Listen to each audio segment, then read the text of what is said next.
অনেকদিন পর ঘুরতে যাওয়ার জন্য রেডি হয়ে গেলাম। তো বন্ধুরা দেখুন তো আমাকে কেমন লাগতেছে। আসসালামু আলাইকুম বন্ধুরা, সবাই কেমন আছেন? আশা করি আল্লাহর রহমতে সবাই অনেক অনেক ভালো আছেন। আমিও আলহামদুলিল্লাহ ভালো আছি।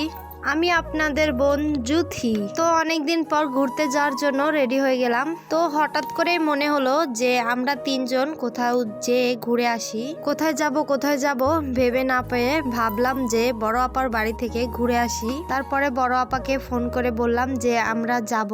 সেই কথা শুনে আপা তো অনেক খুশি। তো এই তো আমার মেয়েটাকেও আমি রেডি করে নিলাম, আর এই তরক আপনাদের ভাইয়াও রেডি হচ্ছে। তো আপনাদের ভাইয়া কখন থেকেই খটর মটর করছে। পরে দেখতেছি বেচারিটা লোশন বের করতে লেগে গা মাখিয়ে ফেলছে। তো এখানে ঘটনাটা কি ঘটছে আপনাদেরকে আমি তাই বলি। তো আপনাদের ভাইয়া সেখানে লোশন বের করতে পারতেছিল না। আসলে লোশন অনেক কম ছিল, লোশন অনেক তলে ছিল, সেজন্য ঝাঁকি মারছে আর গোটা গা মাখিয়ে গেছে, তার জামা টামাও মাখিয়ে গেছে। তারপরে আমি বললাম যে টিস্যু নিয়ে মুছে ফেলো, তাহলেই ঠিক হয়ে যাবে। তো আমার সেই সময় অনেক হাসি পাচ্ছিল, তো আমি হাসিটা চাপতে পারতেছিলাম না।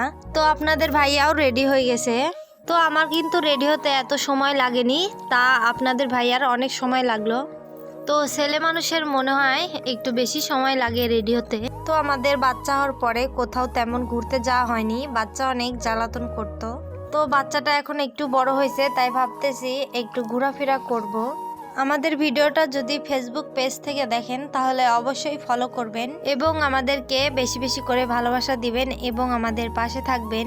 আর যদি ইউটিউব চ্যানেল থেকে দেখেন তাহলে অবশ্যই সাবস্ক্রাইব করে দিবেন, সেখানেও আমরা অনেক সুন্দর সুন্দর ভিডিও আপলোড করব। তো দেখতেই পাচ্ছেন আপনাদের ভাইয়া তখন থেকে খটর মটর করেই যাচ্ছে। অবশেষে হলো ভাই।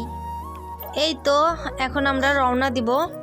তো আমাদের ছোট্ট গাড়িটা বাইরে রাখা আছে, সেখানে এখন আমরা যাব। তো দেখতেই পাচ্ছেন এটা আমাদের গরুর গোয়াল। তো প্রতিটা মানুষেরই জীবনে অনেক কষ্ট থাকে, তো আমারও জীবনে কষ্ট আছে, তো সেগুলো আপনাদের সাথে একদিন শেয়ার করব। তো সময় হলে আস্তে আস্তে সবই জানতে পারবেন, তো সবই আপনাদের সাথে শেয়ার করব। প্রতিটা মেয়েরই জীবনে কিছু না কিছু কষ্ট থাকে, তো এই কষ্টটা জীবনে মেনে নিয়ে পথ চলতে হয়। তো মেয়েদের বিয়ের পরে জীবনটা পুরোটাই চেঞ্জ হয়ে যায়। তো কারো ক্ষেত্রে ভালো হয়, আবার কারো ক্ষেত্রে খারাপ হয়। তো আমার জীবনটা ভাগ্যের হাতে ছেড়ে দিয়েছি, আল্লাহ যা করে তাই হবে আমার ভাগ্যে। তো দেখতে দেখতে আপনাদের ভাইয়া গাড়ি নিয়ে রাস্তায় চলে আসছে। আমাদের গ্রামের রাস্তাটা এখনো কাঁচা আছে, যাকে বলে মাটির রাস্তা। তো দেখুন আমরা তিনজন বাইকে উঠে পড়লাম। ওখানে যাওয়ার পরে আমার মেয়েটা অনেক খুশি, দেখুন সে কত খেলা করতেছে। তো বন্ধুরা ভিডিওটি কেমন হয়েছে অবশ্যই কমেন্ট করে জানাবেন। ভিডিওটা ভালো লাগলে ফলো দিয়ে পাশে থাকবেন। আসসালামু আলাইকুম বন্ধুরা, সবাই ভালো থাকবেন।